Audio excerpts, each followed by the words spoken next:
Frères et sœurs dans le Seigneur, bonjour chez vous. Rhapsodie des réalités du mercredi 4 septembre 2024. Parce que Christ partage avec nous sur le thème C'est un bon combat. Alléluia. Notre verset d'ouverture est tiré de 1 Timothée 6, verset 12. Combat le bon combat de la foi.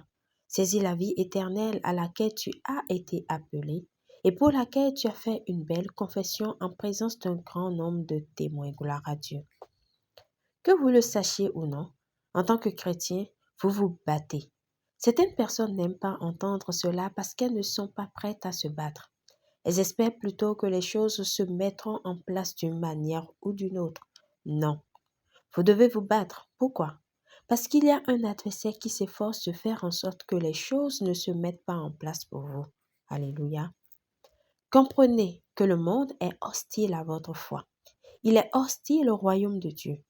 Jésus cependant a dit, « Mais prenez courage, j'ai vaincu le monde. » Jean 16, verset 33.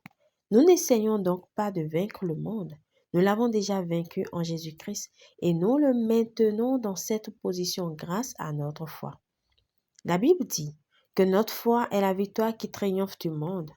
Parce que tout ce qui est né de Dieu triomphe du monde et la victoire qui triomphe du monde, c'est notre foi. Alléluia. 1 Jean 5, verset 4. Vous comprenez maintenant pourquoi il nous dit de combattre le bon combat de la foi. La foi est la victoire. Alors voyez toujours avec les yeux de la foi. Voyez la fin depuis le début et restez concentrés sur la parole, sachant que quoi qu'il arrive, votre victoire est garantie. C'est ce qu'on appelle le bon combat de la foi, parce que vous gagnez toujours. Alléluia. Voici 3 choses importantes à noter dans le bon combat de la foi. Refusez de considérer les perceptions sensorielles et concentrez-vous sur la parole. Deuxièmement, continuez à renouveler votre esprit avec la parole et laissez-la être votre motivation. Romains 12, verset 2, Jacques 1, verset 25. Enfin, méditez la parole pour approfondir son impact dans votre vie.